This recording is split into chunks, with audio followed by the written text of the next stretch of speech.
Topic po natin, 5 babala sa nagkakaedad. Mahirap magsabi kung sino nagkakaedad. Pwede bang 40 years old? Mas bata, 50, 60, 70. Ito pong tuturo ko sa inyo. Actually, wala to sa libro eh. Sarili ko lang tong experience at tingin ko makakatulong sa inyo. Siyempre, yung katawan natin, hindi naman tayo forever mabubuhay. May limit talaga buhay natin. Pag abot sa isang edad, sa ibang tao, edad 40, mararamdaman na nila itong mga sintomas eh. Ito 1 to 5 na babanggitin ko. Yung iba, edad 50, 60, 70 years old, bago nila itong mararamdaman. Kaya depende siguro sa lahi nyo, kung gaano kayo ka-healthy. Pero one day, aabot tayo dito. Ang point ko lang, oras na maramdaman nyo na itong mga sakit na to, wag na tayo magulat. I-expect na natin.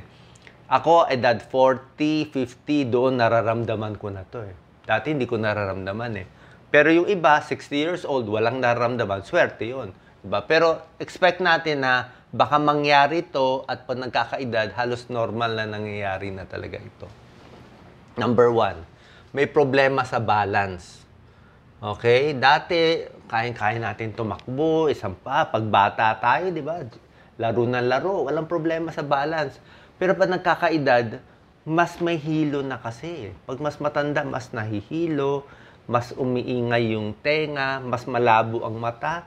Edad 40 years old, di ka na makabasa ng malapit. Pag ganyan, di ba? Kahit ako, kailangan, taas na ng grado ko, 200 na nga eh. So, ang point is, lalo na kung walang salamin, hindi mo na talaga mababasa to. So, mas malabo ang mata mo. Mas may problema pa sa tenga, plus yung balance mo. Pag pinikit mo ang mata mo ngayon, parang mas, mas groggy na. So, pag may balance issues, iwas aksidente. Sa pagbangon, delikado. Sa pagligo, sa paglakad. Kung aakyat ka pa ba ng mga hagdanan na matataas, di ba? Ingat po tayo. Number 2, mas masakit ang katawan. Dati hindi masakit ang katawan, di ba? Kahit mag-jogging ka, tumakbo ka ng malayo, baliwala, itulog mo lang. Ngayon, konting galaw, masakit na ang katawan, baka arthritis, osteoporosis.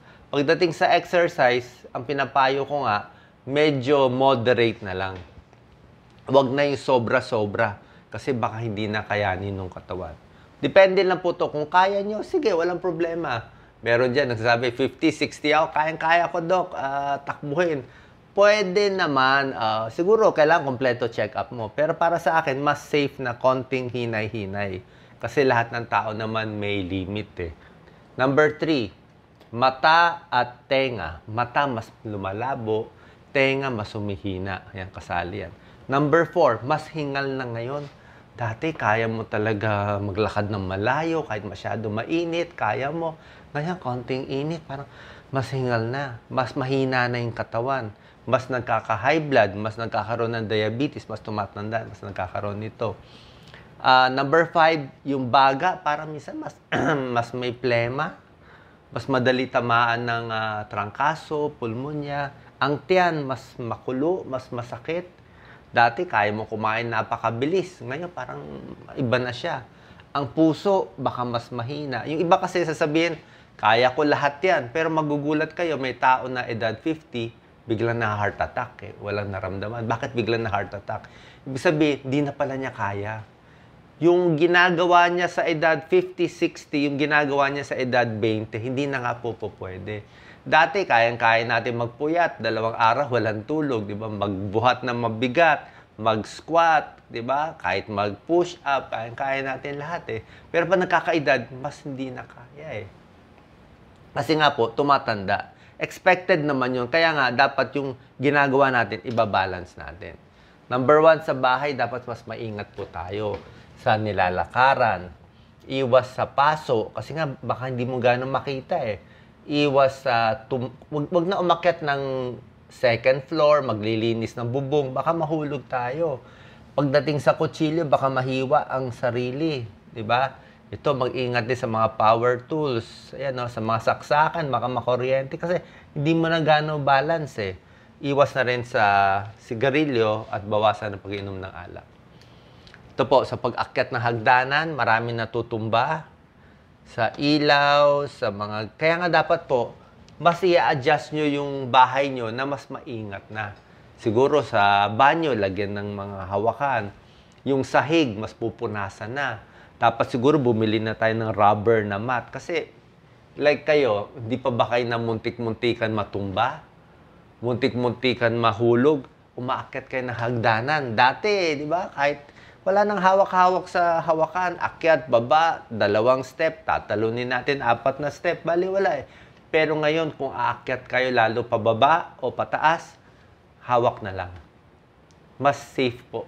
Mas safe. Kasi, ang dizziness at vertigo, nasa pagtingin yan sa baba eh. Pagtingin sa baba, dyan nabavertigo eh. Ano? Dyan nabavertigo eh. Very common ng hilo at vertigo sa pagtingin, baka bigla kayong matumba. May ganun yon sa pagkakaedad. Ito, balance exercises, napakalaga. Lalo na pa nagkakaedad. Kahit bata kayo, okay din. Stretching. Dati, kaya-kaya nyo i-stretch, di ba? Lahat kaya kunin eh. Ba't kaya parang ayaw? Parang kulang ang nakukuha ko. Dati, konti exercise, malaki muscle. Ba't kaya parang mas maliit ang muscle? Mas malaki ang tiyan? Bakit ganun? Kasi nga nagkakaedad, bumabagal ang metabolism, mas sumisikip yung mga muscles natin. Mas nagkakaroon ng arthritis. Mas matunog. Matunog ang kamay, matunog ang leeg, lahat mas matunog siya. Ano? So, pag bata tayo, nag-exercise tayo para lumakas, para tumakbo ng malayo. Pero pag nagkakaedad, sorry to say, tuloy-tuloy tayo sa exercise, 50, 60, 70 years old, pero para lang i-maintain ang lakas natin. O wag masyadong humina. Dati malalaking dumbbell, kaya natin, di ba? Dumbbell, barbell. Ngayon, kahit maliit, okay lang. Basta magamit mo. Tulad na sinabi ko, mas masakit ang katawan, tuhod, likod, yan, no? Dahil sa arthritis pa nagkakaedad. Kaya kailangan mo mag-stretching at exercise. Basic exercise lang. Hindi ko naman pinapayo na mag-basketball, mag-football, mag-boxing. Pwede na yan. Jogging, stretching. Pag nag-i-squat kayo, half squat na lang. Kasi pag full squat, baka hindi na kaya. Tsaka may silya, oh. May suporta para hindi masyado bumagsak. Pag mag-i-stretch ng paa, hahawak sa silya. Yan, oh, lagi na may silya. Ito, pag-stretching ng kamay. Marami ako mga video sa mga stretching na mas kailangan natin kasi nga nagkakaedad tayo.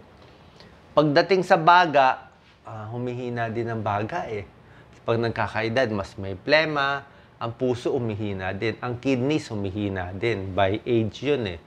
Minsan, 50, 60 years old. Pati yung utak, yung memory, mas umihina din. Kaya nga, babawi tayo. Sa paghinga, pwede kayong mag-abdominal breathing. Yan po. Pwede nakahiga, nakaupo, isang kamay sa tiyan, isang kamay sa dibdib. Paghihinga, papalakihin yung tiyan. Hinga, tiyan, lumalaki. Hinga, tiyan, palakihin. Mas maraming hangin makukuha mo.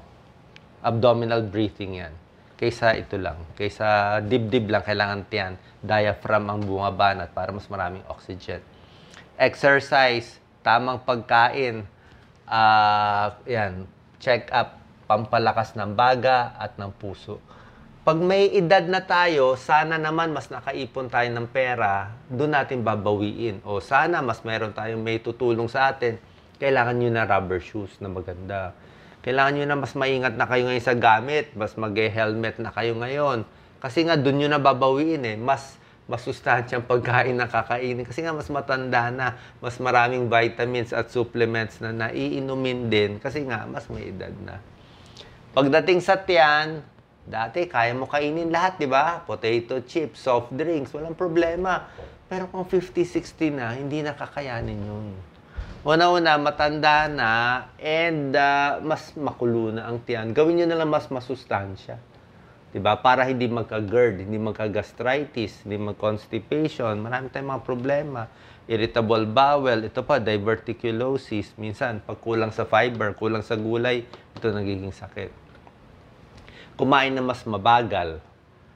Okay? Mas masustansya na. Damihan ng pag-inom ng tubig. Mas magpapa-check up, huwag magpapataba. Dati, kayang-kaya natin magpuyat, di ba? 2 araw, walang tulog, night shift, walang problema. Pero ngayon, mas di na kaya eh. Di ba? So, hindi ko sinasabi na lahat Lahat aabot dito pag matanda na, pero depende kung kailan mag-uumpisa sa inyo eh. Merong 40, 50, 60, pero ngayon mga kabataan, marami 20, 30 years old, sakit na ng liig. Stress na dahil nga sa gadgets, lalo nagbabago yung forma nila. Yung mata mas lumalabo ng mas maaga. So, mas may edad, more check-up, blood test, blood sugar, blood pressure, mas masustansya pagkain. Mas maraming vitamins ang kailangan. Sabi dito, it does not matter how slowly you go, so long as you do not stop. Ibig sabihin, pag mas may edad, wala naman sa speed eh. Pwede naman mas mabagal eh. Bagalan nyo na lang para mas sure, pero mas magagawa mo naman. Pag mas may edad, mas kalmado ka, mas matiisin, dapat mas may budget konti, at mas wise ka na dapat ngayon. Alam mo na kasi nangyari. Hindi na tayo ganun ka nadidepress dapat pag may edad. So, yun lang po. Sana nakatulong to kasi marami ako nakikita na aksidente ng maaga. Na heart attack na maaga. Kasi isip nila, bata pa sila, go ng go, travel ng travel, puyat, inom, tapos biglang bibigay na lang yung katawan. So, i-preserve natin yung katawan natin. Pag edad 40, 50, 60, konting pagbabago sa lifestyle para ma-extend natin yung paggamit ng katawan at buhay natin. God bless po.